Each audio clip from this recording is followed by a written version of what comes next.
आर'नाइ 5G YouTube channel नायगिरि लोगो नोंथांमोननिसिम दिनैनि गोदान भिडिअ'आव आरो फिन खेबसेबाव बरायफिनबाय। अरुणोदय 3.0 जोंनि BTC नि थाखाय मोनसे गोजोनथाव खौरां लानानै फैदों। जोङो अरुणोदय 3.0 नि रां सोनायनि सोमोन्दै दिनैनि नैबे भिडिअ'नि जोहै जोङो सावरायगोन। नोंथांमोना बयबो मिथिखादों गाबोन अरुणोदय 3.0 नि जोंनि BTC नि बड'लेण्ड टेरिटरियेल काउन्सिल एरियायाव गोग्लैनाय बेनिफिसारि जाय बिथांमोना अलरेडि एप्लाइ खालामनानै फर्म साबमिट होनानै सिलेक्ट जानानै दंमोन, नोंथांमोना गाबोनो अरुणोदय BTC आव गोग्लैनाय अरुणोदय बेनिफिसारिफोरा गाबोन रां मोननो हागोन। आरो बे रांजों लोगोसे नोंथांमोना गभर्नमेन्टआ मोनसे बिग आपडेट फोसावदों, बेनो जाहैबाय LPG गेस जुदि नोंथांनियाव कार्ड दं, उजाला कार्ड दं, नोंथांमोना LPG गेसखौ 250 राङावनो मोननो थांगासिनो दं। आरो जाय बिथांमोननियाव उजाला गैया, साबसिडि कार्ड गैया, नोंथांमोना 600 राङावनो LPG गेस मोननो थांगासिनो दं। बे आपडेटखौ सोर होदों, जों बेनिबो आपडेटखौ जोङो दिनैनि नैबे भिडिअ'नि जोहै नायगोन। मस्ट इम्परटेन्ट, जाय बिथांमोना गाबोनो अरुणोदय 3.0 स्किमनि रां मोननो हागोन, नोंथांमोना बे LPG गेसनिबो लाब लानो हागोन। बेफोर गासैबो जोङो आपडेटखौ नायगोन। आरो गाबोनो गभर्नमेन्टआ नैबे 3.0 नि रांखौ सोयोब्ला जोंनि BTC निया 3750 रां मोननो हागौ, खेबसेयावनो मोननो हागौ। मानि थाखाय मोननो हागौ आङो बेखौ नोंथांमोननो खोन्थागोन। नोंथाङा खेबसेयावनो गाबोन 3750 रां नोंथांमोना मोननो हागौ। बेनि आपडेटखौबो आं नोंथांमोननो खोन्थागोन। जास्ट नोंथांमोना इन्टारेस्टेडबा भिडिअ'खौ जोबजासे नायलांबाय थाबानो जाबाय। आरो बेफोरबायदिनो गोदान गोदान नोंथाङा गभर्नमेन्ट स्किम डिटेल आपडेट जुदि नोंथाङा नायबाय थानो सानदों बर' रावै, चेनेलाव जुदि गोदान फैदों, चेनेलखौ नोंथाङा साबस्क्राइब खालामबानो जाबाय। आरो मस्टलि जोङो मोनसे आपडेट सावरायगोन, बेनो जाहैबाय गाबोन जेब्ला गभर्नमेन्टआ अरुणोदय 3.0 स्किमनि रांखौ जेब्ला गाबोन गभर्नमेन्टआ लन्च खालामहरगोन रांखौ, गोबांनि बेंक एकाउन्टआवनो खिन्थु राङा सोरनियाबा फैगोन, सोरनियाबा फैनाय नङा। जाय बिथांमोना अलरेडि सिलेक्ट जानानै गभर्नमेन्टआ रांखौ सोबाय बेंक एकाउन्टआव, खिन्थु राङा फैनाय नङा। मा जाहोननि थाखाय राङा फैया, रांखौ मोननो नोंथाङा मा खालामनो नांगोन, जोङो बेनि इम्परटेन्ट आपडेटखौ सावरायगोन। दानिया जोङो गिबियावनो जोङो सावरायग्रोनि नैबे अरुणोदय 3.0 नि रां सोनायनि बागै।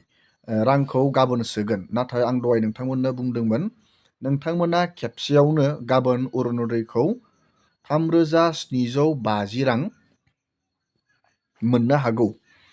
बेयो गभर्नमेन्टनिफ्राय अफिसियेलि आपडेट ओंखाराखै।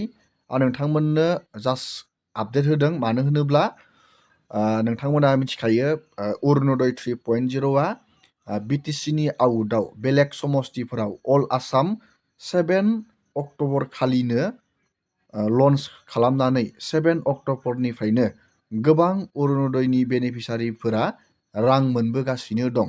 नाथाय जोंनिया नैबे BTC निया इलेक्सननि थाखाय बियो स्टप जानानै दंथ'योमोन। रां सोनायनि सिस्टेमा गोदान सरकार फैबाय, गोदान प्रसेसनि थाखाय स्टप जानानै दंथ'योमोन। बेखौ जुदि नायोब्ला 7 अक्ट'बर खालिनो गोबां आसामनि समस्तिफोराव बेनिफिसारिफोरा रां मोनबाय दं, नाथाय जोंनि BTC निया राङा स्टप जानानै दं।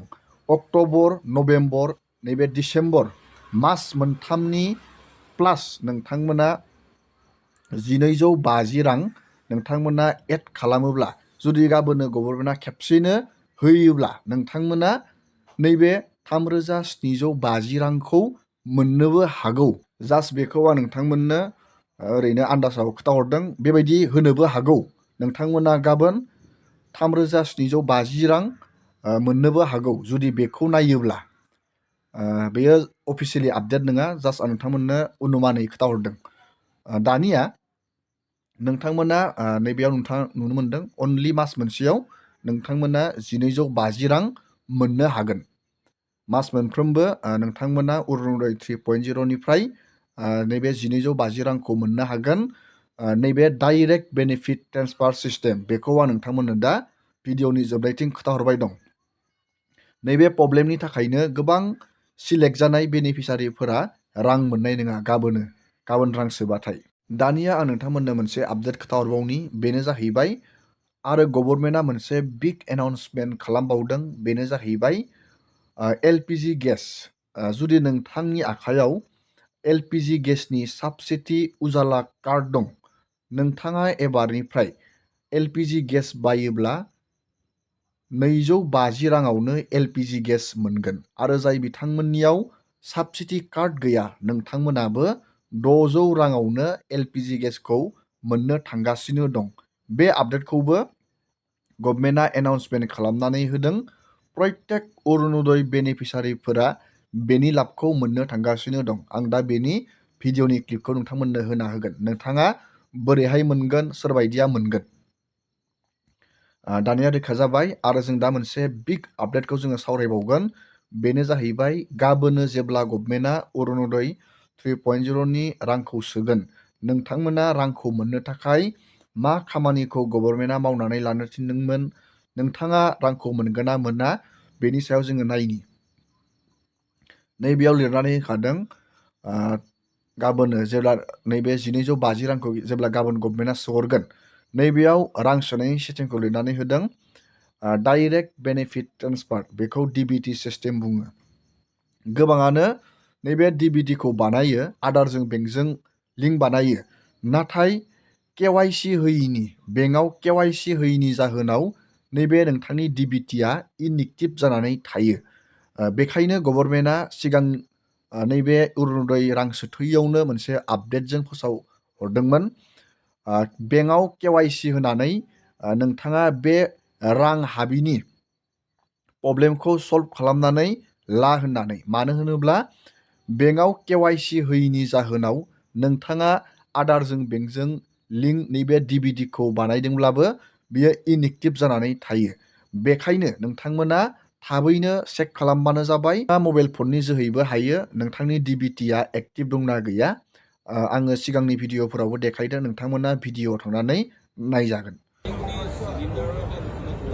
চিলিণ্ডাৰৰ ঘোষণাটো এনেকুৱা যে প্ৰত্যেক অৰুণোদয় পৰিয়ালক গেছৰ এটা চিলিণ্ডাৰ কিনিলে আমি 250ৰ পৰা 300 টকা ৰেহাই দিম। তাৰ কাৰণে আজিকালি উজলা গেছত 550 টকাত এটা